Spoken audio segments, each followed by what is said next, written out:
आप सभी का स्वागत अभिनंदन ऑफिसर्स एकेडमी के इस लोकप्रिय चैनल पर।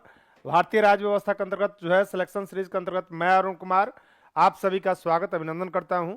और जैसा कि आपको दिख भी रहा है, लेक्चर कौन सा हो जाएगा, 22 हो जाएगा।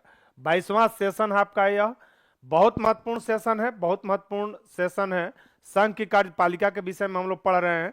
प्रश्न तो महत्वपूर्ण होगा ही, इसका विश्लेषण भी अति शानदार होगा, विश्लेषण भी अति शानदार होगा। तो एक बार कमेंट बॉक्स में जाकर आप ऑडियो वीडियो के विषय में ओके कर दें और शीघ्र सेशन को शेयर कर दें। आप फटाफट तो हम नहीं कहेंगे, इसलिए कि आपको भी पढ़ाना है, थोड़ा सा शब्द का भी हम लोग जो प्रयोग करेंगे तो उस शब्द में भी वजन होना चाहिए। तो शीघ्र कृपया इस जो है सेशन को शेयर कर दें। और चलिए लेते हैं पहले प्रश्न को। हम पहले प्रश्न को, यह सेशन आपका कौन सा हो जाएगा, 22वां सेशन है। महत्वपूर्ण सवाल है, विश्लेषण भी शानदार होगा, विश्लेषण भी शानदार होगा। आज हम लोग जो बात करेंगे वह डिप्टी उप प्रधानमंत्री के विषय में बात करेंगे, उप प्रधानमंत्री के विषय में बात करेंगे। आज हम लोग जो बात करने वाले हैं वह जो है मंत्री परिषद के विषय में बात करेंगे, मंत्री परिषद के विषय में बात करेंगे। नेता विपक्ष या प्रतिपक्ष के विषय में बात करेंगे, नेता विपक्ष या प्रतिपक्ष के विषय में बात करेंगे। तो चलिए प्रश्न को हम स्टार्ट करते हैं। यानी संघ की कार्यपालिका हम लोग देख रहे हैं, क्या देख रहे हैं, संघ की कार्यपालिका। और संघ की कार्यपालिका शक्ति किसमें निहित होती है, तो संघ की कार्यपालिका शक्ति राष्ट्रपति में निहित होती है। यानी आपका अनुच्छेद 53 यह कहेगा कि संघ की कार्यपालिका शक्ति राष्ट्रपति में निहित होगी। संघ की कार्यपालिका शक्ति राष्ट्रपति में निहित होती है, कार्यपालिका शक्ति राष्ट्रपति में निहित होती है और वह अपने अधीनस्थ अधिकारियों के माध्यम से इसका प्रयोग करते हैं। संघ की कार्यपालिका शक्ति यह जो निहित होगी यह राष्ट्रपति में होगी, राष्ट्रपति में निहित होती है और यह अपने अधीनस्थ अधिकारियों के माध्यम से इसका प्रयोग करते हैं। संवैधानिक प्रमुख हैं राष्ट्रपति, देश की एकता, अखंडता और दृढ़ता के क्या है, प्रतीक हैं, दृढ़ता का प्रतीक है। तो एक बार बिल्कुल अनुच्छेद 53 को रखिएगा याद। अनुच्छेद 52 यह कहेगा कि भारत का एक राष्ट्रपति होगा, भारत का एक राष्ट्रपति होगा।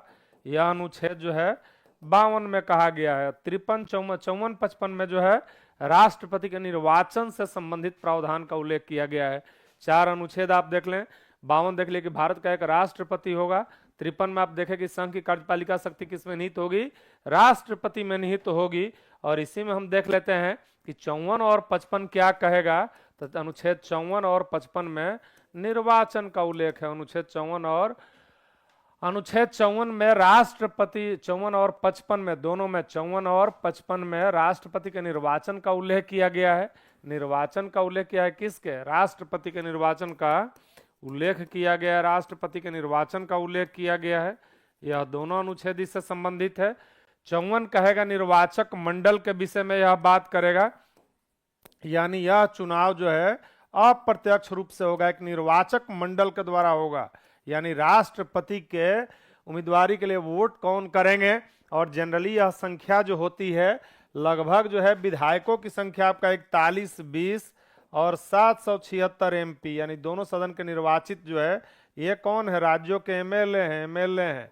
और यह जो है एमपी हैं, यानी लोकसभा राज्यसभा के सदस्य हैं, एमपी हैं 776। यानी लगभग कह सकते हैं कि 5000 के आसपास जो है इनके क्या हैं, 5000 के आसपास इनके जो है वोटर हैं, राष्ट्रपति के वोटर हैं। इनका मत मूल्य निकाला जाता है और निश्चित कोटा प्राप्त करने पर ही कोई व्यक्ति जो है, निश्चित कोटा प्राप्त करने पर कोई व्यक्ति भारत का राष्ट्रपति निर्वाचित होता है। यानी राष्ट्रपति का निर्वाचन जो है वयस्क मताधिकार के आधार पर नहीं होता है। तो बिल्कुल कंसेप्ट बनाते चलिएगा। इसमें प्रक्रिया, राष्ट्रपति के निर्वाचन की प्रक्रिया दी गई है। 55 में क्या किया गया है, तो राष्ट्रपति के निर्वाचन की प्रक्रिया दी गई है, राष्ट्रपति के निर्वाचन की प्रक्रिया दी गई है। निर्वाचन की प्रक्रिया यदि पूछा जाएगा कि निर्वाचन की प्रक्रिया का उल्लेख कहां पर है, तो यह अनुच्छेद 55 हो जाएगा, अनुच्छेद 55 हो जाएगा। और यह प्रक्रिया आप जाकर बताएं कि किस देश से लिया गया है, किस देश से निर्वाचन की प्रक्रिया ली गई है, निर्वाचन की प्रक्रिया किस देश से ली गई है। आपके लिए यह प्रश्न है जो है आपके लिए। और यह निर्वाचन कैसे होगा, इनडायरेक्ट होगा और अनुपातिक प्रतिनिधित्व पद्धति के एकल संक्रमणीय मत के द्वारा यह निर्वाचन होगा। तो चलिए बिना विलंब के थोड़ा सा कंसेप्ट के लिए इंट्रोडक्शन हम दे दिए, कंसेप्ट के लिए इंट्रोडक्शन दे दिए। लेते हैं पहले प्रश्न को, और पहला प्रश्न यह है। हाँ, इससे पहले महत्वपूर्ण सूचना आपके लिए कि बिहार शिक्षक भर्ती 4.0 के लिए ऑफलाइन बैच लॉन्च कर दिया गया था ऑफिसर्स एकेडमी के द्वारा, और न्यू बैच है यह, बिल्कुल, और अंतिम बैच है, न्यू और अंतिम। और यह वैकेंसी भी लाखों लाख की संख्या में अंतिम वैकेंसी है। और यह बैच लॉन्च कर दिया गया है 20/1/25 से यह बैच जो है, और इसका समय है 7 AM से लेकर 11:30 AM तक इस बैच का आपका समय है। तो बिल्कुल इस बैच से जुड़कर आप जो है अपनी सफलता को क्या करें, सुनिश्चित करें। अब आइए हम लोग देखते हैं भारतीय संविधान में लिखित में से किस पद का उल्लेख नहीं है। भारतीय संविधान में किस पद का उल्लेख नहीं किया गया है? प्रधानमंत्री के बारे में, कि उप प्रधानमंत्री के विषय में, राष्ट्रपति के विषय में, कि उपराष्ट्रपति के विषय में, किस पद के विषय में जो है बिल्कुल किस पद के विषय में? निर्वाचन की प्रक्रिया कहां से ली गई है? मेरा प्रश्न यह था कि निर्वाचन की प्रक्रिया कहां से ली गई है? निर्वाचन की प्रक्रिया कहां से ली गई है? तो भारतीय संविधान में लिखित में से किस पद का उल्लेख नहीं है? बहुत महत्वपूर्ण पद आपको दिख रहे हैं, प्रधानमंत्री, डिप्टी प्राइम मिनिस्टर, यानी प्राइम मिनिस्टर प्रधानमंत्री हो जाएंगे, या डिप्टी प्रधानमंत्री उप प्रधानमंत्री हो जाएंगे, उपराष्ट्रपति हो जाएंगे, राष्ट्रपति हो जाएंगे। तो इसका राइट आंसर आपका जो हो जाएगा, आंसर 20 में करेक्ट उत्तर हो जाएगा। उप प्रधानमंत्री के विषय में संविधान में उल्लेख नहीं किया गया, यानी डिप्टी प्राइम मिनिस्टर के विषय में जो है, डिप्टी प्राइम मिनिस्टर के विषय में, उप प्रधानमंत्री के विषय में संविधान में प्रावधान नहीं किया गया है, संविधान में प्रावधान नहीं किया गया है। यह हम डिप्टी पीएम के रूप में शपथ नहीं लेते हैं। इसके साथ यह भी ध्यान आपको रखना है कि उप प्रधानमंत्री के पद में शपथ नहीं, कैबिनेट मंत्री के रूप में शपथ लेते हैं, उप प्रधानमंत्री के रूप में यह शपथ नहीं लेते हैं, उप प्रधानमंत्री के रूप में यह शपथ नहीं लेते हैं, यह कैबिनेट मंत्री के रूप में शपथ लेते हैं, कैबिनेट मंत्री के रूप में यह शपथ लेते हैं। संविधान में उल्लेख नहीं किया गया है। शक्तिशाली प्रधानमंत्रियों के समय में यह विद्यमान नहीं रहे हैं, जबकि कमजोर प्रधानमंत्री के समय जो है तो कैबिनेट मंत्री के रूप में यह उप प्रधानमंत्री के रूप में शपथ नहीं लेते हैं, यह शपथ नहीं लेते हैं, बल्कि कैबिनेट मंत्री के रूप में, कैबिनेट मंत्री के रूप में यह शपथ लेते हैं, कैबिनेट मंत्री के रूप में यह शपथ लेते हैं उप प्रधानमंत्री। तो इनका संविधान में उल्लेख नहीं है। जबकि हम देखते हैं कि अनुच्छेद 75 में जो है प्रधानमंत्री की नियुक्ति राष्ट्रपति द्वारा की जाएगी, इसका उल्लेख है। अनुच्छेद 75 में जो है प्रधानमंत्री की नियुक्ति राष्ट्रपति की जाएगी, और उपराष्ट्रपति का जो है निर्वाचन होता है, यानी भारत का एक उपराष्ट्रपति होगा। और यह पद कहां से लिया गया था? अमेरिका से लिया गया, अमेरिका से लिया गया। उपराष्ट्रपति का पद कहां से लिया गया है? अमेरिका से लिया गया है। और ये राज्यसभा के पदेन सभापति हैं। ये क्या है? राज्यसभा के पदेन सभापति ये होते हैं, पदेन सभापति होते हैं। पदेन सभापति भारत के उपराष्ट्रपति राज्यसभा के पदेन सभापति होते हैं, और इनका चुनाव संसद के सभी सदस्य करते हैं। इनका चुनाव संसद के यानी लोकसभा राज्यसभा दोनों के, लोकसभा और राज्यसभा के सभी सदस्य करते हैं, लोकसभा और राज्यसभा के सभी सदस्य करते हैं। यानी राष्ट्रपति द्वारा जो 12 मनोनीत हैं वह भी जो है उपराष्ट्रपति के चुनाव में भाग लेते हैं। उपराष्ट्रपति के यह चुनाव भी अप्रत्यक्ष रूप से होगा, और अनुपातिक प्रतिनिधित्व पद्धति के लोकल संक्रमणीय मत पद्धति के द्वारा होगा। और जो है राष्ट्रपति के विषय में हम लोग देखें कि ये जो है अनुच्छेद 52 कहेगा कि भारत का एक क्या होगा? राष्ट्रपति होगा। भारत का एक राष्ट्रपति होगा, और उसमें संघ की कार्यपालिका शक्ति क्या होगी? निहित होगी। संघ की कार्यपालिका शक्ति राष्ट्रपति में निहित होगी। तो चलिए अगला प्रश्न को हम लेते हैं, प्रधानमंत्री पद की व्यवस्था। आइए कंसेप्चुअल प्रश्न पर आइए कि डिप्टी प्राइम मिनिस्टर पद की व्यवस्था राष्ट्र के हित में नहीं है, प्रधानमंत्री के हित में नहीं है, राजनीतिक व्यवस्था को कमजोर करती है, राजनीतिक व्यवस्था को सुदृढ़ करती है। यहाँ पर उप प्रधानमंत्री की व्यवस्था जो है दिए गए विकल्प में से आपको आंसर करना है। तो राष्ट्र के हित में नहीं है कि प्रधानमंत्री के हित में नहीं है? प्रधानमंत्री के हित में नहीं है। आंसर देखना चाहेंगे आपका हम। राजनीतिक व्यवस्था को कमजोर करती है, और राजनीतिक व्यवस्था को क्या करती है? राजनीतिक व्यवस्था को सुदृढ़ करती है, राजनीतिक व्यवस्था को सुदृढ़ करती है। क्या बनाना है इसमें आपको जो है आंसर करना है, सही आंसर इस प्रश्न का करना है। और राजनीतिक व्यवस्था को सुदृढ़ नहीं करेगी, ये प्रधानमंत्री के हित में नहीं होते हैं। इनके क्या होते हैं? प्रतिद्वंदी होते हैं, द्वंद्वी होते हैं, प्रतिद्वंदी होते हैं। तो आपका राइट आंसर इसमें क्या हो जाएगा कि ये प्रधानमंत्री के हित में नहीं होते हैं। प्रधानमंत्री के साथ वरीयता क्रम में इनका दूसरा स्थान है। पीएम के साथ उप प्रधानमंत्री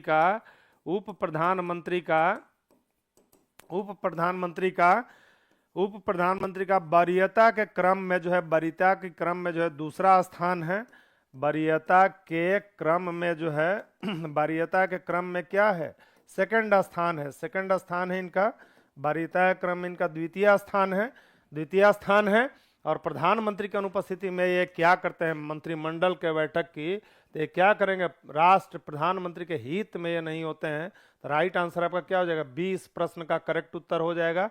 अगला प्रश्न है कि भारतीय परिस्थितियों में उप प्रधानमंत्री का जो है, भारतीय परिस्थितियों में उप प्रधानमंत्री मुख्य सहायक होता है कि प्रतियोगी होता है कि साथी होता है, मार्गदर्शक होता है। आज हम लोग पहला जो प्रश्न लिए हुए हैं यह जो है डिप्टी प्राइम मिनिस्टर से, उप प्रधानमंत्री के समय जो है उप प्रधानमंत्री और शक्तिशाली प्रधानमंत्रियों के दौर में उप प्रधानमंत्री का पद अनुपस्थित रहा है। उप प्रधानमंत्री की नियुक्ति जो है ज्यादातर कमजोर प्रधानमंत्रियों के काल में हुई है। इनकी नियुक्ति क्या हुई है, इनकी नियुक्ति ज्यादातर कमजोर प्रधानमंत्रियों के काल में। तो पहले प्रश्न के अनुसार आपका क्या हो जाएगा कि ये प्रधानमंत्री के क्या होते हैं, प्रतियोगी होते हैं। बी विकल्प इसमें सही हो जाएगा। और इनकी अधिकांश नियुक्ति जो है कमजोर प्रधानमंत्रियों के काल में हुई है। इनकी अधिकांश नियुक्ति जो है, इनकी अधिकांश नियुक्ति कमजोर प्रधानमंत्रियों के काल में हुई है। अधिकांश इनकी जो नियुक्ति हुई है यह कमजोर पदाधिकारियों के काल में हुई है। कमजोर पदाधिकारियों के काल में हुई है। कमजोर प्रधानमंत्रियों के काल में हुई है। कमजोर प्रधानमंत्रियों के काल में हुई है। प्रधानमंत्रियों के काल में हुई है। ज्यादातर नियुक्ति जो हुई है वह कमजोर प्रधानमंत्रियों के काल में हुई है। अभी नरेंद्र मोदी आपके शक्तिशाली प्रधानमंत्री हैं। इंदिरा गांधी शक्तिशाली प्रधानमंत्री थी, तो इनके शासनकाल में आपको डिप्टी प्राइम मिनिस्टर देखने को नहीं मिलेगा। गठबंधन के दौर में डिप्टी प्राइम मिनिस्टर देखने को मिले। गठबंधन की राजनीति में तो उत्तर क्या हो जाएगा, 20 प्रश्न का करेक्ट उत्तर हो जाएगा। और बिहार शिक्षक भर्ती 4.0 के लिए PRT 1 to 5 का भी बैच लॉन्च कर दिया गया द ऑफिसर्स एकेडमी के द्वारा। और इस कोर्स के साथ जो है खासियत यह है कि 2 बैच आपका फ्री में है। सब्जेक्ट वाइज जो है 5000 प्रश्नों का इसमें डिस्कशन मिलेगा, जो कि काफ़ी परीक्षोपयोगी होगा।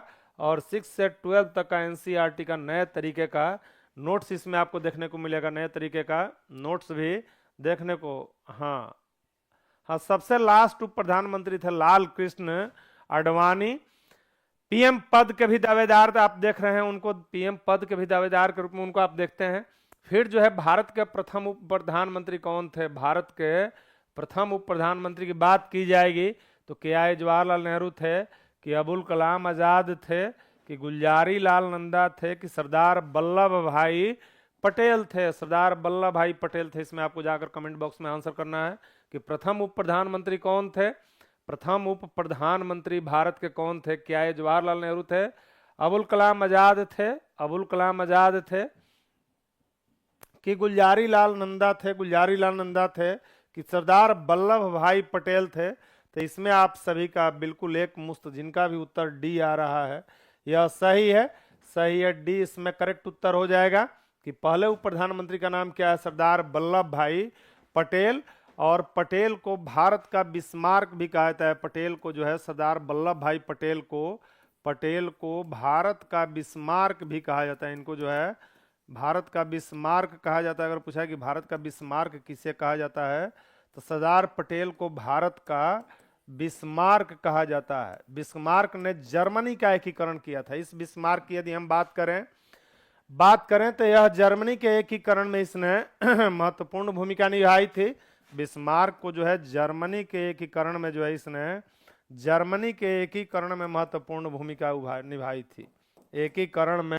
जर्मनी के एकीकरण में बिस्मार्क ने महत्वपूर्ण भूमिका निभाई थी। महत्वपूर्ण भूमिका जो है निभाया गया था किसके द्वारा, बिस्मार्क के द्वारा। इनको लौह पुरुष की संज्ञा दी जाती है।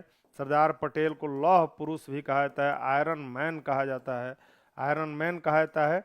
और देशी रियासतों के एकीकरण में इनकी क्या थी, महत्वपूर्ण भूमिका थी। तो जर्मनी के एकीकरण में इसकी भूमिका थी किसकी? बिस्मार्क की। और भारत में लगभग 500 से 552 जो है, 552 इसमें क्या थे? भारत में देसी रियासत थे, देसी रियासत थे। इनके बारे में आप जान लें कि भारत को आज़ादी मिली माउंटबेटन योजना के तहत। भारत को आज़ादी मिली किस योजना के तहत? माउंटबेटन योजना के तहत। परंतु यह आज़ादी मिली विभाजन के दंश के साथ। भारत और पाकिस्तान नामक के दो डोमिनियन स्टेट्स भी बनाए गए, दो डोमिनियन स्टेट्स बनाए गए। और ये देसी रियासत जो कुछ आकार में छोटे थे, इसमें कुछ क्या थे? आकार में बहुत छोटे थे। 5,000 पेंशन उनको मिलता था, वार्षिक पेंशन, जिस प्रिवी पर्स की समाप्ति इंदिरा गांधी के द्वारा की जाएगी।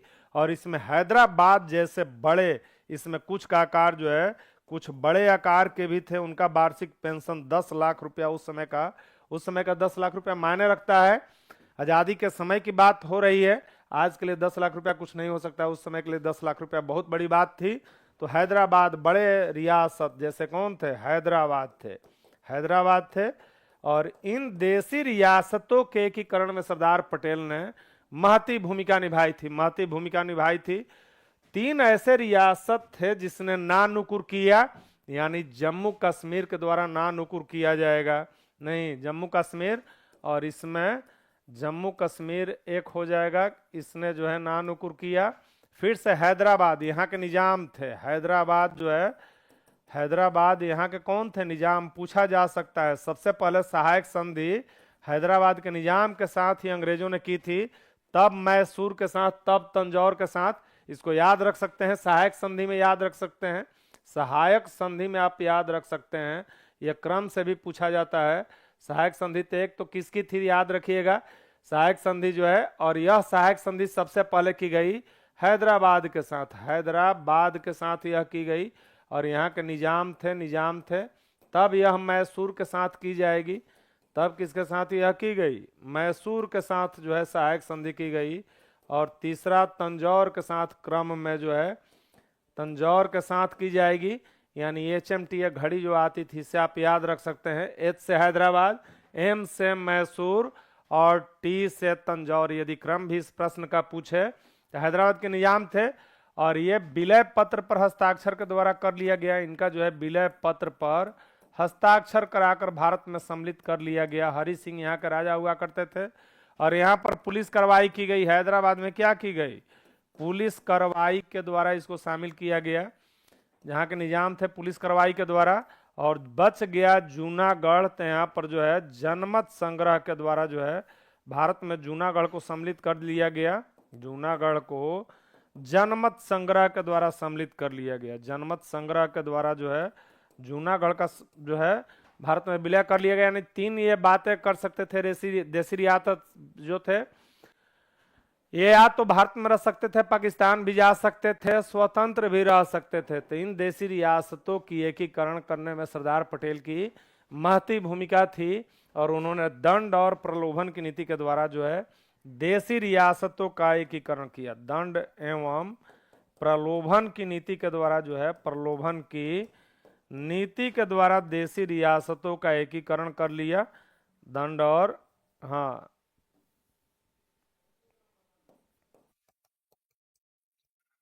दंड एवं प्रलोभन की नीति के द्वारा इन्होंने देसी रियासतों का एकीकरण कर लिया। दंड और प्रलोभन की नीति अगर पूछेगा कि किस नीति के तहत जो है, तो दंड और अधिकांश को तो इसमें समझा बुझाकर उन्होंने सम्मिलित कर लिया। चलिए लेते हैं अगले प्रश्न को। तो देखिए आप, प्रश्न कहने के लिए एक है, कितने प्रश्न इसमें बन रहे हैं? अलग अलग प्रश्न बन रहे हैं, आपको दिख रहा है कितने अलग अलग प्रश्न बन रहे हैं। चलिए अगला प्रश्न हम लेते हैं। अगला प्रश्न जो है आपके सामने यह है कि किस प्रधानमंत्री के कार्यकाल के दौरान 2-2 उप प्रधानमंत्री एक साथ हुए? किस प्रधानमंत्री के शासनकाल में 2-2 उप प्रधानमंत्री एक साथ देखने को मिले थे? क्या ये जवाहरलाल नेहरू थे, जो कि देश के पहले प्रधानमंत्री थे? जवाहरलाल नेहरू, इनके नेतृत्व में 1946 में अंतरिम सरकार का भी गठन किया गया था। इंदिरा गांधी थी कि मोरारजी देसाई थे कि BP सिंह थे? किसके शासनकाल में, किसके कार्यकाल के दौरान 2-2 उप प्रधानमंत्री एक साथ नियुक्त हुए थे? 2-2 प्रधानमंत्री एक साथ नियुक्त हुए थे। तो इसमें ये प्रश्न आप सभी बना रहे हैं, सही उत्तर बना रहे हैं। तो जिनका भी उत्तर इसमें सी आ रहा है, यानी यह मोरारजी देसाई थे। यह प्रधानमंत्री कौन थे? मोरारजी देसाई थे। जनता पार्टी की सरकार थी। अगर पूछा है किस पार्टी की सरकार थी, तो यह जनता पार्टी की सरकार थी। जनता पार्टी की सरकार थी। और इसके प्रधानमंत्री कौन थे? तो प्रधानमंत्री इसके थे मोरारजी देसाई। मोरारजी देसाई इसके प्रधानमंत्री थे। और चौधरी चरण सिंह और जगजीवन राम को, चौधरी चरण सिंह और जगजीवन राम को चौधरी चरण सिंह और जगजीवन राम को, चरण सिंह एवं जगजीवन राम को प्रधान डिप्टी प्राइम मिनिस्टर नियुक्त किया गया। जगजीवन राम को उप प्रधानमंत्री बनाया गया। उप प्रधानमंत्री बनाया गया। उप प्रधानमंत्री बनाया गया। इन्हीं की सुपुत्री का नाम मीरा कुमार है। और मीरा कुमार जो है लोकसभा की पहली महिला अध्यक्षा हैं। मीरा कुमार बाबू जगजीवन राम की सुपुत्री हैं मीरा कुमार, और ये लोकसभा की पहली महिला अध्यक्ष है। लोकसभा की पहली महिला अध्यक्ष है। इस बात को भी ध्यान रखिएगा। पहली महिला अध्यक्ष लोकसभा की पहली महिला अध्यक्ष ये थी। पहली महिला अध्यक्ष ये थी। लोकसभा की पहली महिला अध्यक्ष बनी मीरा कुमार। अभी तक 2 महिला अध्यक्ष, लोकसभा की 2 महिला अध्यक्ष बनी हैं। अभी तक अगर बात किया जाए तो 2 महिला अध्यक्ष बनी हैं। तो ये पहली मीरा कुमार हो जाएंगी लोकसभा अध्यक्ष। और जो दूसरी अध्यक्ष बनी हैं, यह बनी है सुमित्रा महाजन। यह दूसरी जो बनी है, यह बनी है सुमित्रा महाजन। सुमित्रा महाजन बनी है। यानी आपसे पूछ लिया जाएगा सुमित्रा महाजन बनी है, सुमित्रा महाजन बनी है, सुमित्रा महाजन बनी है, सुमित्रा महाजन बनी है। यानी 2 महिला अध्यक्ष अभी तक जो है लोकसभा को निम्न सदन भी हम कहते हैं, निम्न सदन भी कहते हैं। और पहली महिला अध्यक्ष थी, याद रखिएगा, मीरा कुमार।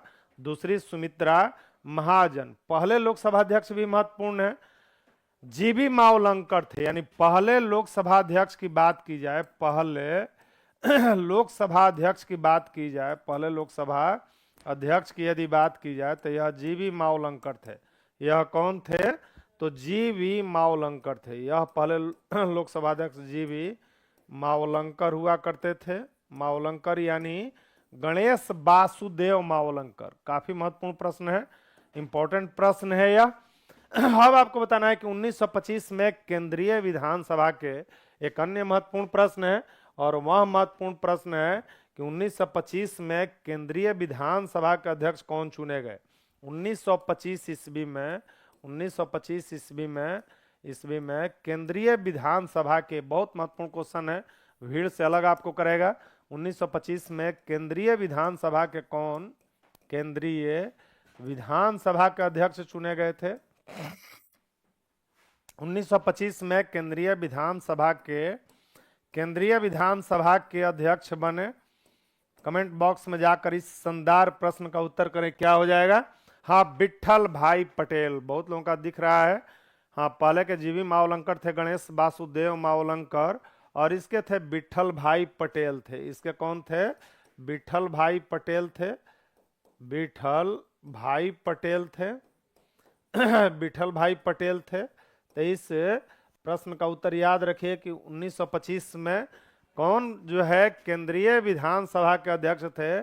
तो प्रश्न जो अति महत्वपूर्ण होता है उसका व्याख्या भी अति शानदार जो होता है, यानी कोर सेक्टर कह सकते हैं। 100% की तो बात यहां से हम दावा नहीं करें, चूंकि 100% कुछ नहीं होता है, परंतु 80-90% क्वेश्चन जो आपका बन रहा होता है वही लाइन यहां पर डिस्कस किया जाता है। बिल्कुल वाइड और नो यहां से नहीं किया जाता है। तो ध्यानपूर्वक देखें।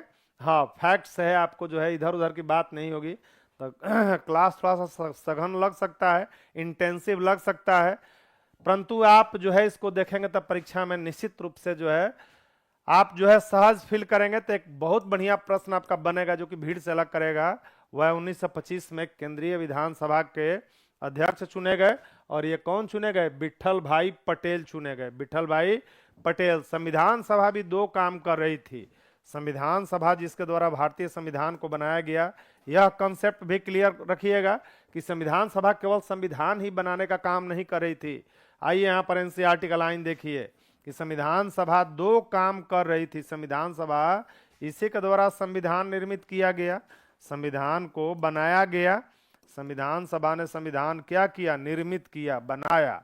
और यह दो काम कर रही थी, एक तो संविधान निर्माण का काम कर रही थी, संविधान निर्माण का काम कर रही थी। अंग्रेज भारत से जा चुके हैं, दूसरी बात पर हम चर्चा करेंगे, जा चुके हैं। यहाँ पर अंतरिम संसद के रूप में भी काम करेगी। तो संविधान निर्माण का जब काम कर रही थी तब अध्यक्ष, यहाँ पर प्रश्न बनेगा, अध्यक्ष होते थे कौन? डॉक्टर राजेंद्र प्रसाद। डॉक्टर राजेंद्र प्रसाद अध्यक्ष होते थे। राजेंद्र प्रसाद अध्यक्ष हुआ करते थे जब संविधान सभा के रूप में इसकी बैठक होती थी।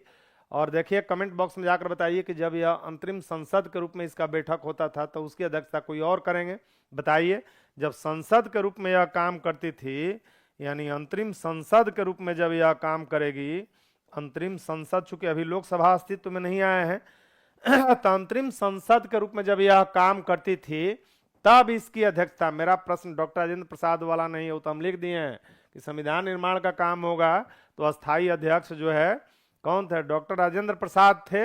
राजेंद्र प्रसाद थे। यहां पर आपको बताना है कि अंतरिम संसद के रूप में जब यह काम करेगी, प्रश्न आपका यहां पर बनेगा कि संविधान सभा केवल संविधान निर्माण का काम नहीं कर रही थी। स्पष्ट कर दे फिर से, सच्चिदानंद सिंह तो अस्थायी अध्यक्ष थे। वहीं उत्तर हम देख रहे हैं, बढ़िया उत्तर है। विठल भाई पटेलो नहीं होगा, सच्चिदानंद सिन्हा भी नहीं होगा। डॉक्टर राजेंद्र प्रसाद जो कर रहे थे वो अस्थायी अध्यक्ष थे। विठल भाई पटेल 1925 में थे। अंग्रेज यहाँ पर भारत जा चुके हैं, भारत आजाद हो चुका है। और यह संविधान सभा जो थी अंतरिम संसद के रूप में भी काम कर रही थी। तो चलिए कोई बात नहीं, हम बता देते हैं। ये आप याद रखिएगा, जीबी मावलंकर लोकसभा के पहले अध्यक्ष भी बने, वहीं इसके अध्यक्षता करते थे। तो इसका अंतरिम संसद के रूप में जब अध्यक्ष की बात होगी तब यह अध्यक्ष होंगे जीबी मावलंकर। जीबी मावलंकर अध्यक्ष होंगे, गणेश वासुदेव मावलंकर। और यही लोकसभा के, तो याद भी आपको नहीं करना पड़ेगा, अंबेडकर साहब नहीं होते थे, ये होते थे कौन? जीबी मावलंकर होते थे। तो याद रहेगा ना, एक बार आप जो है यस करके, ओके करके वहां से बताइए। बढ़िया प्रश्न मिल रहा है कि नहीं ये बताइए आप जो है, चाहे वह डिप्टी पीएम के रूप में हम लोग चर्चा किए या यहाँ पर चर्चा किए। और इस संविधान सभा का गठन हुआ था कैबिनेट मिशन योजना के द्वारा। इस संविधान सभा का गठन हुआ था कैबिनेट मिशन योजना को याद रखिएगा, जो कि 1946 की थी। 3 सदस्य इसमें थे। कैबिनेट मिशन योजना के द्वारा इस संविधान सभा का निर्माण हुआ था 1946 की। कैबिनेट मिशन योजना थी, 3 सदस्य इसके थे। 3 सदस्य थे, तब बिल्कुल संविधान सभा दो काम करेगी। पहला आपका लोकसभा का जो चुनाव होगा 1951 में प्रारंभ होगा, 52 में संपन्न होगा। और तब पहली बैठक 13 मई 1952 को होगी लोकसभा की। तो उस समय करते थे जीबी मावलंकर। कूट भी आपको बता दिए कि लोकसभा के जो पहले अध्यक्ष थे, यानी जो 2 अध्यक्ष होंगे, वह होंगे एक जो है अस्थायी अध्यक्ष, जो कि संविधान सभा के बैठक की जब अध्यक्षता, सदस्य वही होते थे। सदस्य जो संविधान सभा के थे वही होते थे। संविधान सभा के रूप में भी अब सभा काम करती थी और अंतरिम संसद के रूप में भी। चलिए लेते हैं अगले प्रश्न को। अगला प्रश्न आपके सामने कि उप प्रधानमंत्री के पद के बारे में निम्नलिखित में से कौन सा कथन पूर्ण सत्य है? कौन सा कथन जो है पूर्ण सत्य है? उप प्रधानमंत्री पद के बारे में कौन सा कथन पूर्ण सत्य है? आपको बताना है कि बारे में जो कथन सत्य है। और इसमें आपका विकल्प जो देखने को मिल रहा है, पहला कि संविधान में उप प्रधानमंत्री पद का प्रावधान नहीं है। संविधान में उप प्रधानमंत्री का पद का प्रावधान नहीं है। संविधान में उप प्रधानमंत्री पद का प्रावधान नहीं है, परंतु संवैधानिक मान्यता है। संविधान में उप प्रधानमंत्री पद का प्रावधान नहीं है और नहीं संवैधानिक मान्यता है। संविधान में उप प्रधानमंत्री के पद का प्रावधान है। आपको जाकर बताना है कि इसमें करेक्ट उत्तर क्या हो जाएगा।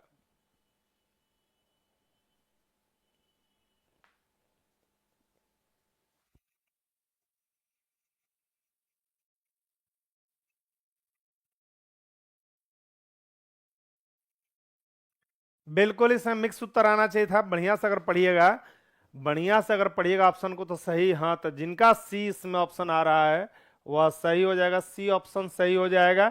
और इसमें आप देख रहे हैं कि संविधान में उप प्रधानमंत्री के पद का प्रावधान नहीं है और ये नहीं शपथ भी ये नहीं लेते हैं, डिप्टी पीएम के रूप में शपथ भी ये नहीं लेंगे। ये किस रूप में शपथ लेते हैं? कैबिनेट मंत्री के रूप में, कैबिनेट मंत्री के रूप में ये शपथ लेते हैं। और इनको शपथ दिलाने का काम जो किया जाता है राष्ट्रपति के द्वारा किया जाता है। यह शपथ कौन दिलाएगा? राष्ट्रपति। परंतु वरीयता क्रम में यदि हम बात करें तो ये प्रधानमंत्री के साथ किस नंबर पर है? द्वितीय नंबर पर है। और ये क्या होते हैं? प्रधानमंत्री के प्रतियोगी होते हैं, पीएम के प्रतियोगी होते हैं। अधिकांश जो है डिप्टी पीएम जो नियुक्त हुए हैं, अधिकांश डिप्टी पीएम जो नियुक्त हुए हैं, अधिकांश जो डिप्टी पीएम नियुक्त हुए हैं, डिप्टी पीएम की जो नियुक्ति हुई है, डिप्टी पीएम की जो नियुक्ति हुई है वह कमजोर या गठबंधन सरकार के दौर में, कमजोर प्रधानमंत्रियों के शासनकाल में, कमजोर प्रधानमंत्रियों के शासनकाल में इनकी नियुक्ति हुई है। कमजोर प्रधानमंत्रियों के शासनकाल में। रही बात हम देखें कि दो प्रधानमंत्री नियुक्त हुए थे, जनता पार्टी की सरकार थी। और जो है कौन प्रधानमंत्री थे? तो मोरारजी देसाई प्रधानमंत्री थे। तो ये आपका उत्तर हो जाएगा। संविधान में उप प्रधानमंत्री के पद का प्रावधान नहीं है, नहीं संवैधानिक मान्यता है, नहीं संवैधानिक मान्यता है, संवैधानिक मान्यता है। चलिए अगले प्रश्न को हम लोग लेते हैं। निम्नलिखित में से कौन से भारत के उप प्रधानमंत्री नहीं रहे हैं? निम्नलिखित जो विकल्प दिया गया है इसमें भारत के उप प्रधानमंत्री नहीं रहे हैं। सरदार पटेल हैं कि एल.के. आडवाणी हैं कि चरण सिंह हैं कि बी.डी. जत्ती हैं? इसमें से जाकर बताना है कि भारत के उप प्रधानमंत्री के पद पर ये निम्नलिखित में से कौन नहीं रहे हैं। उप प्रधानमंत्री के, हाँ,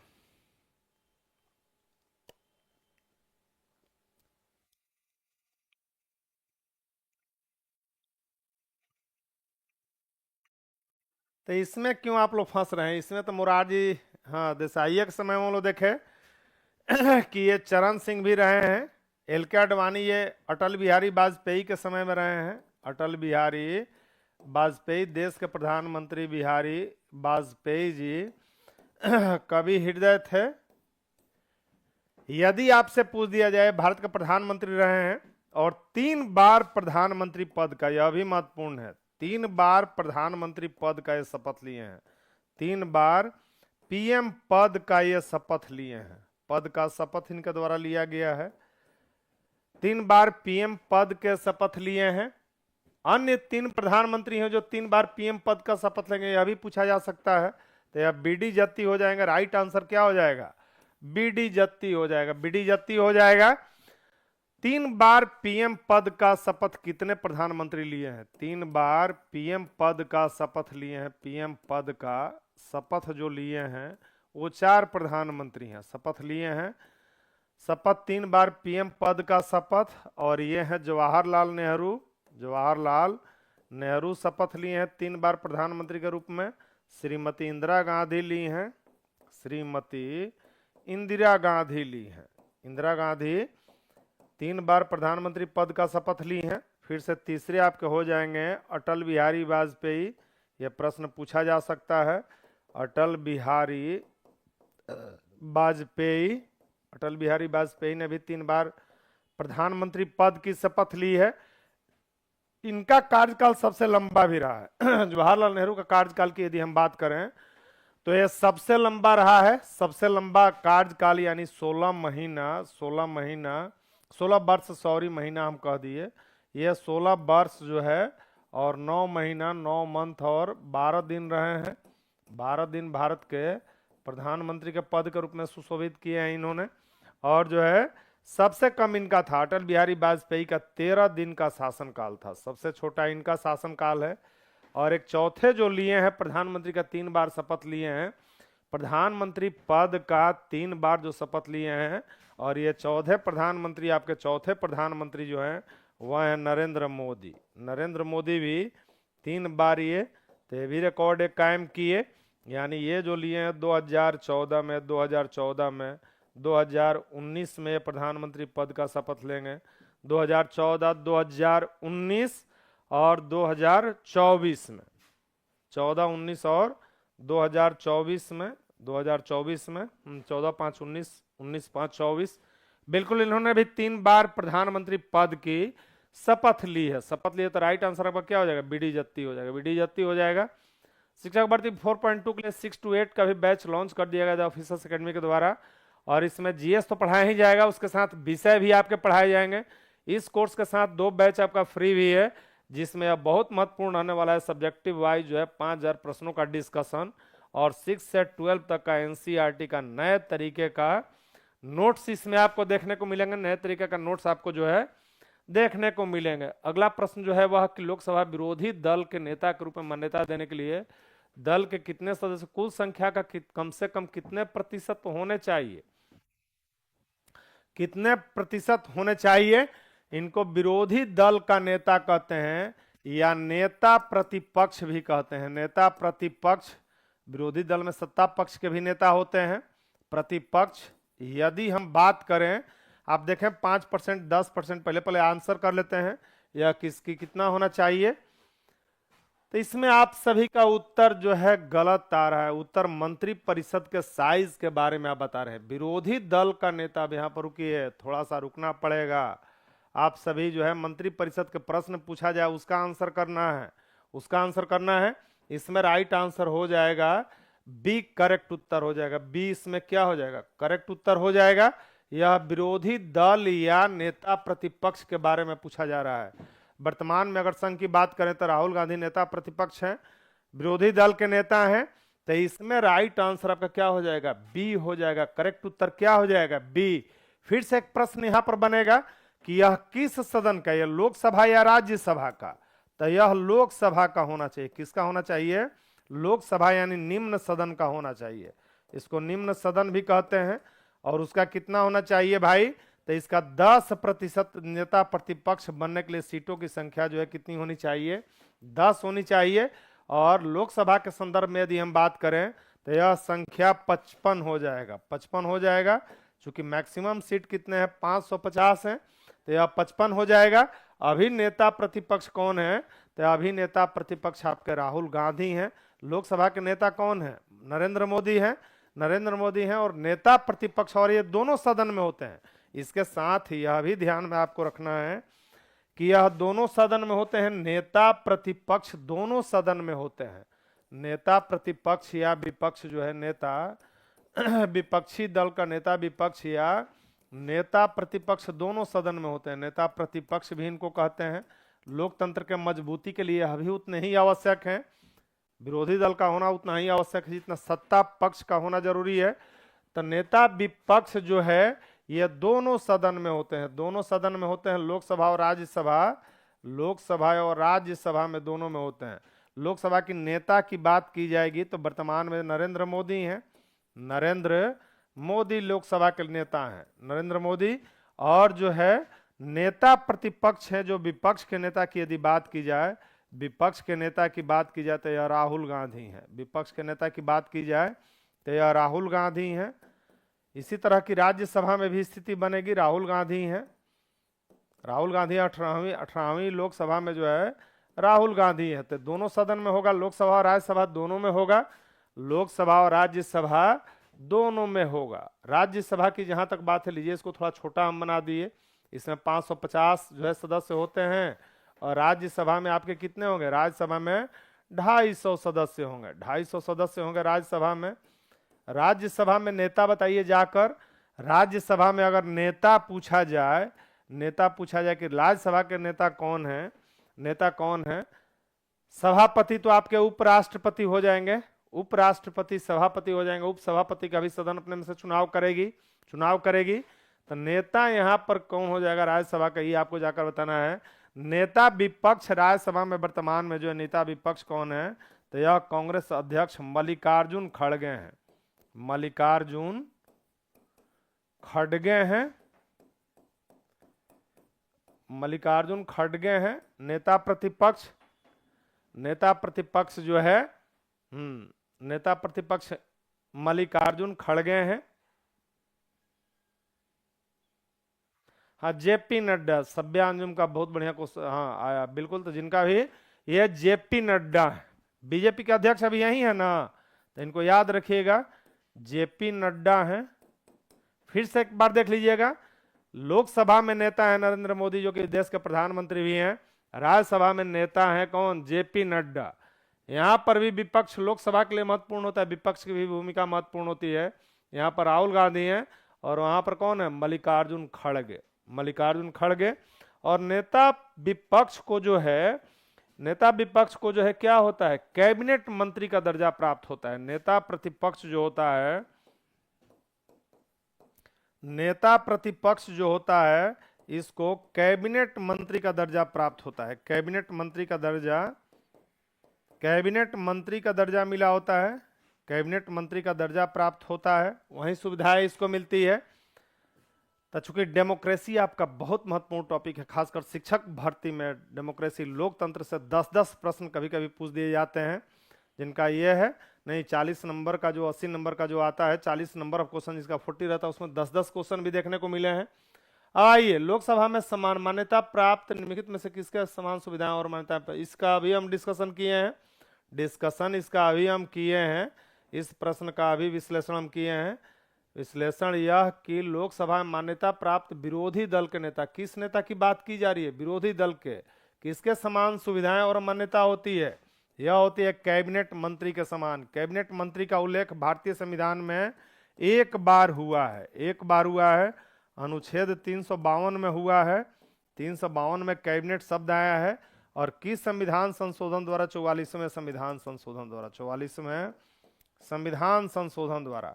और पिछले प्रश्न में आपका कंफ्यूजन हो गया, मंत्री परिषद का, मंत्रिमंडल का आकार है, वह क्या है भाई? तो मंत्रिमंडल, मंत्रिमंडल का जो है मंत्री परिषद का साइज है। मंत्री परिषद का आकार यदि पूछा जाए, मंत्री परिषद का आकार यदि पूछा जाए, परिषद का साइज क्या होगा? तो मूल संविधान में इसका उल्लेख नहीं, आकार की यदि बात की जाए तो इसका मूल संविधान में मंत्री परिषद के आकार का उल्लेख नहीं है। इसको जो है मंत्री परिषद का आकार कितना? 91वें संविधान संशोधन से, 91वें संविधान संशोधन के द्वारा, संविधान संशोधन के द्वारा 15% कर दिया गया। 91वें संविधान संशोधन के द्वारा कितना कर दिया गया? 15%। तो इसमें कैबिनेट मंत्री के समान जो है दर्जा मिला होता है। अगला प्रश्न आपका है कि लोकसभा का विरोधी दल का नेता मान्यता प्राप्त पहले नेता कौन थे? बढ़िया क्वेश्चन स्टैटिक में जो है कि पहला जो है विरोधी दल का नेता जो बनेगा, एक तो वह सबसे बड़ा दल होता है, किसका? निम्न सदन में सबसे बड़े दल का नेता जो विरोधी दल के बनते हैं, उनको 10% सीटें मिलनी चाहिए। तो ये कौन थे? श्यामा प्रसाद मुखर्जी थे, इंदिरा गांधी थी, राम सुभग सिंह थे कि वाई चौहान थे?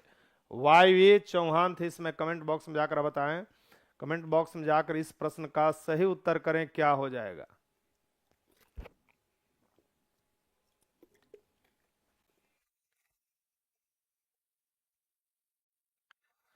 तो चलिए कोई बात नहीं, इसमें कोई वाई बी चौहान लिख रहे हैं नहीं, किसी का ए उत्तर आ रहा है, किसी का डी आ रहा है, अधिकांश ए बी डी सी सभी उत्तर आ रहा है। तो इस शानदार प्रश्न का उत्तर आज से याद कर लीजिएगा, कोई और नहीं, राम सुभग सिंह थे। लोकसभा यानी इसको निम्न सदन कहते हैं। निम्न सदन लोकसभा का जो है, निम्न सदन या लोकसभा जो है विरोधी दल के पहले मान्यता प्राप्त नेता थे। जैसे आपके 17वीं लोकसभा में कांग्रेस को 10% सीटें नहीं आई थी, तो नेता प्रतिपक्ष बनने के लिए यह भी जरूरी है कि 10%, एक तो दल बड़ा हो ही, और जो है 10% सीटें भी आएगी, वही नेता प्रतिपक्ष बनेगा। तो ये आंसर हो जाएगा आपका राम सुभग सिंह, करेक्ट उत्तर हो जाएगा राम सुभग सिंह। इसमें सी आपका आंसर क्या हो जाएगा? आंसर इस प्रश्न का जो हो जाएगा वह सी हो जाएगा।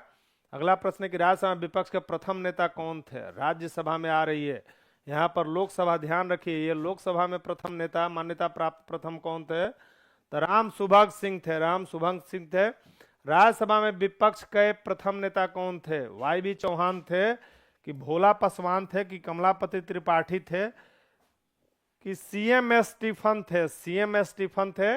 राज्यसभा की बात अब हो रही है, वहां पर आप लोकसभा देखें, राज्यसभा की बात यदि की जाएगी, राज्यसभा की बात की जाएगी तो जो है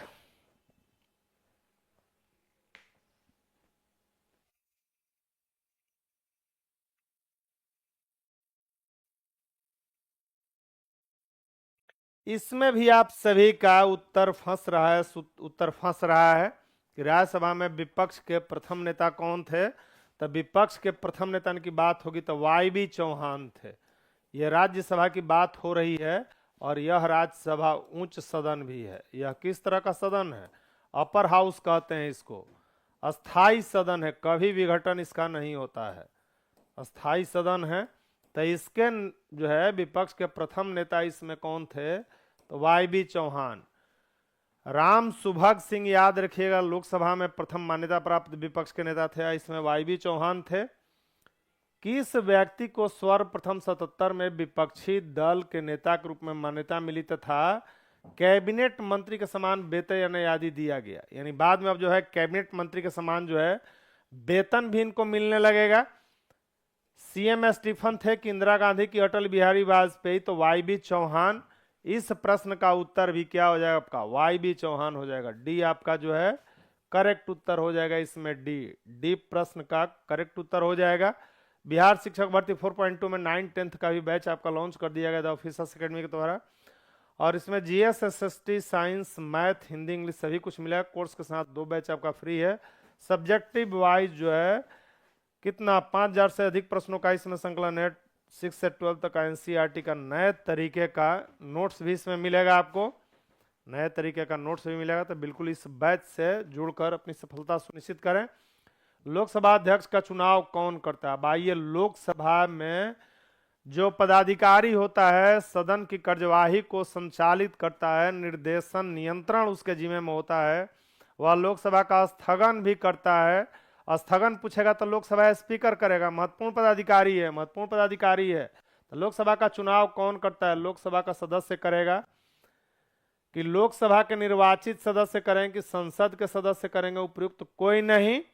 इसमें क्या हो जाए कि लोकसभा जो कि निम्न सदन है, इसके एक जो है क्या होते हैं, स्पीकर चुनता है, लोकसभा स्पीकर चुनेगा। और यह क्या हो जाएगा उत्तर? तो चलिए, इसमें आपके सभी की लोकसभा के सदस्य जो है, लोकसभा के निर्वाचित सदस्य क्या करेंगे भाई? क्या है, राष्ट्रपति का चुनाव है, इसमें सभी चुनाव करते हैं, लोकसभा के सदस्य करेंगे, विकल्प ए इसमें। और ये सदस्य अपने जो है सदन अपने सदस्यों में से चुनाव करती है, सदन अपने सदस्यों में से, अपने सदन का सदस्य होना जरूरी है, सदस्यों में से अध्यक्ष का चुनाव करती है, अध्यक्ष का चुनाव करेगी, सदन अपने सदस्यों में से अध्यक्ष का चुनाव करेगी। यानी इनको अध्यक्ष बनने के लिए सदन का सदस्य होना जरूरी है, सदन का सदस्य नहीं रहेंगे तो ये अध्यक्ष पद पर नहीं रह सकते हैं, जबकि प्रधानमंत्री और मंत्री 6 महीना तक रह सकते हैं। तो ये खास बात है। और ये लोकसभा स्पीकर के रूप में शपथ नहीं लेते हैं, ये जो है लोकसभा स्पीकर के रूप में शपथ नहीं लेते हैं, लोकसभा स्पीकर के रूप में यानी अध्यक्ष के रूप में शपथ नहीं लेते हैं, ये सामान्य सदस्य के रूप में शपथ लेते हैं। तो लोकसभा अध्यक्ष जो है, लोकसभा अध्यक्ष शपथ ग्रहण नहीं करते हैं, अध्यक्ष के रूप में शपथ नहीं ग्रहण करते हैं, अध्यक्ष के रूप में शपथ नहीं ग्रहण करेंगे। सामान्य सदस्य के रूप में ये शपथ ग्रहण करते हैं, सामान्य सदस्य के रूप में शपथ ग्रहण करते हैं। और तब सदन अपने में से एक उपाध्यक्ष का भी चुनाव करेगी, डिप्टी स्पीकर कहते हैं, उपाध्यक्ष को डिप्टी स्पीकर कहते हैं, अभी सदन का सदस्य होंगे। और तब एक पैनल भी बना दिया जाता है, पैनल बना दिया जाता है जो अध्यक्ष और उपाध्यक्ष की अनुपस्थिति में क्या करेगा, अध्यक्षता करेगा। एक जो है पैनल भी बना दिया जाता है, और इसी पैनल के लोग पीठासीन होंगे, यानी अध्यक्ष और उपाध्यक्ष की अनुपस्थिति में कौन, सदन की कार्यवाही तो रुकेगी नहीं, बहुत महत्वपूर्ण जो है कार्यवाही होती है, लाखों रुपये जो है खर्च किए जाते हैं। तो जो है स्थगन किया जाएगा। अगर लोकसभा का स्थगन पूछ दिया जाए कि इसका स्थगन किसके द्वारा किया जाएगा, तो यह करेगा स्थगन लोकसभा अध्यक्ष। अक्सर यह प्रश्न पूछ लिया जाता है। लोकसभा का विघटन राष्ट्रपति करेंगे, लोकसभा के सत्र को आहूत करेंगे, मतलब बुलाएंगे राष्ट्रपति, इसका 17वां अवसान भी राष्ट्रपति करेंगे। जबकि स्थगन पूछ लिया जाए जो कि कुछ घंटे का हो सकता है, दिन का हो सकता है, कई दिनों का हो सकता है, तो यह किया जाए किसके द्वारा, लोकसभा अध्यक्ष के द्वारा, लोकसभा अध्यक्ष के द्वारा स्थगन किया जाएगा। लोकसभा के स्पीकर का, वहीं स्पीकर मतलब क्या है, इसको अंग्रेजी में स्पीकर कहते हैं। अध्यक्ष का चुनाव जो है, अध्यक्ष का चुनाव इसी प्रश्न का है कि संसद के सभी सदस्यों द्वारा लोकसभा के सभी सदस्यों द्वारा प्रत्यक्ष रूप से जनता द्वारा उपयुक्त में से कोई नहीं, एक से अधिक लोकसभा अध्यक्ष का चुनाव। चलिए इस प्रश्न का डिस्कशन सुने हैं, बताइए क्या हो जाएगा, इस प्रश्न का सही उत्तर क्या हो जाएगा।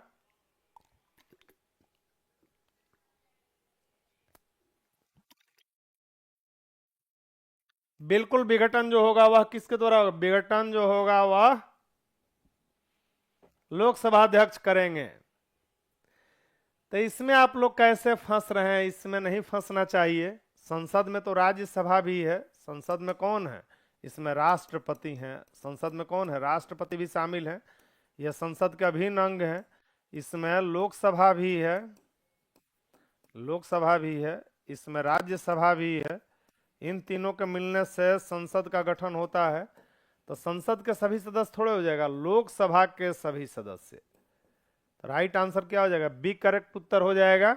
इस प्रश्न का सही उत्तर जो आपका हो जाएगा, तो आंसर इसमें क्या हो जाएगा? बी करेक्ट उत्तर हो जाएगा इस प्रश्न का। लोकसभा का अस्थायी अध्यक्ष किसके द्वारा नियुक्त किया जाता है? इसको प्रोटेम स्पीकर कहते हैं, प्रोटेम स्पीकर। और यह सदस्यों को शपथ दिलाने का काम करता है। संबंधित सदन द्वारा के निवर्तमान अध्यक्ष द्वारा, प्रधानमंत्री द्वारा, राष्ट्रपति द्वारा अस्थायी अध्यक्ष जो नियुक्त किया जाएगा लोकसभा का, वह किसके द्वारा नियुक्त किया जाएगा? आपको कमेंट बॉक्स में जाकर बताना है कि जो है अस्थायी अध्यक्ष जो है, उसके बाद सदन अपने में से स्थायी अध्यक्ष का चुनाव कर लेती है, स्थायी अध्यक्ष का चुनाव कर लेती है। तो इसमें आप सभी का उत्तर गलत आ रहा है। इसमें हो जाएगा राष्ट्रपति के द्वारा, डी आंसर हो जाएगा। यानी इस प्रश्न का सही उत्तर क्या हो जाएगा? डी हो जाएगा। और यह स्थायी अध्यक्ष क्या करते हैं? सदस्यों को शपथ दिलाते हैं। यह स्थायी अध्यक्ष सदस्यों को शपथ दिलाने का काम करते हैं, ओथ दिलाने का काम करते हैं, शपथ दिलाने का काम करते हैं। अनुसूची में यह आप प्रश्न याद रखिए कि शपथ का उल्लेख किस अनुसूची में है? तो तीसरी अनुसूची में है। तीसरी अनुसूची में क्या है? शपथ का उल्लेख किया गया है। लोकसभा का अध्यक्ष निम्नांकित में से किस रूप में शपथ लेता है? इस प्रश्न का हम डिस्कशन किए हैं कि अध्यक्ष के रूप में शपथ अध्यक्ष के रूप में नहीं लेगा, आम सदस्य के रूप में, लोकसभा के वरिष्ठ सदस्य के रूप में कोई नहीं, यह लोकसभा के आम सदस्य के रूप में शपथ लेता है। सदन की कार्यवाही को नियंत्रित निर्देशित किया जाएगा। इसके साथ ही लोकसभा अध्यक्ष प्रमाणित करता है। लोकसभा अध्यक्ष जो है यह संयुक्त बैठक की अध्यक्षता करेगा। क्या करेगा? संयुक्त बैठक की अध्यक्षता पूछा जाएगा, संयुक्त बैठक। और इसका उल्लेख संविधान के अनुच्छेद 108 में है। अनुच्छेद क्या है? 108 में है। तो संयुक्त बैठक की अध्यक्षता इसके द्वारा की जाती है। संयुक्त बैठक की अध्यक्षता लोकसभा अध्यक्ष द्वारा की जाती है। संयुक्त बैठक की अध्यक्षता जो की जाएगी, यह लोकसभा अध्यक्ष द्वारा की जाएगी, लोकसभा अध्यक्ष के द्वारा की जाएगी। बैठक की अध्यक्षता किसके द्वारा की जाएगी? लोकसभा अध्यक्ष के द्वारा की जाएगी। अगला प्रश्न है, लोकसभा अध्यक्ष को पद की शपथ ग्रहण कौन कराता है? राष्ट्रपति। शपथ ग्रहण करने की आवश्यकता नहीं है। लोकसभा अध्यक्ष को शपथ ग्रहण करने की आवश्यकता नहीं है। आम चुनाव के बाद अल्पकालिक लोकसभा द्वारा निर्वाचित किया जाता है। अध्यक्ष जो होता है राष्ट्रपति के द्वारा नियुक्त किया जाता है, उच्चतम न्यायालय के मुख्य न्यायाधीश द्वारा। यह जो नियुक्त किया जाता है राष्ट्रपति द्वारा, भारत के राष्ट्रपति द्वारा। और इसको कहते हैं प्रोटेम स्पीकर। प्रोटेम स्पीकर कहते हैं। सदस्यों को शपथ दिलाने का काम यह करेगा। और यह शानदार रिजल्ट द ऑफिसर्स एकेडमी का रहा है, जो कि आपको मुस्कुराते हुए चेहरे के रूप में दिख रहे हैं। लोकसभा अध्यक्ष अपना पद कब खाली करता है? यह अध्यक्ष अपना पद खाली कब करेगा? लोकसभा भंग हो जाने पर बिल्कुल नहीं करेगा। अध्यक्ष जो है लोकसभा भंग हो जाने के बाद भी अपने पद पर बना रहता है। राष्ट्रपति के कहे जाने पर भी कोई मतलब नहीं है। अगली बैठक के गठन के बाद, राज्यसभा नहीं, ये गठन के बाद तक, यानी जो नई लोकसभा आएगी उसका यह अध्यक्षता नहीं करेगा, उसका करेगा प्रोटेम स्पीकर। तो राइट आंसर इसमें हो जाएगा सी। कहने का मतलब यह है कि चुनाव के बाद भी यह अपने पद पर बना रहता है, चुनाव के बाद भी, और पहली बैठक के ठीक पूर्व तक अपने पद पर बना रहता है। अगला प्रश्न है कि लोकसभा अध्यक्ष अपना त्याग पत्र किसे देता है? राष्ट्रपति को, उपराष्ट्रपति को, प्रधानमंत्री को, उपाध्यक्ष को।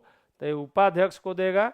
दोनों एक दूसरे को त्याग पत्र देते हैं, यानी दोनों एक दूसरे को त्याग पत्र देते हैं। तो इसके साथ ही आज का यह सेशन आपका यहीं पर विराम लेता है। कैसा लगा सेशन आपको? कुछ बेहतरीन प्रश्न और उसके बेहतरीन डिस्कशन मिले कि नहीं, कमेंट बॉक्स में निश्चित रूप से आप बताएंगे। और तब तक स्वस्थ रहिए, प्रसन्न रहिए। अगले सेशन में हम लोग मिलते हैं। बहुत बहुत धन्यवाद। Thank you.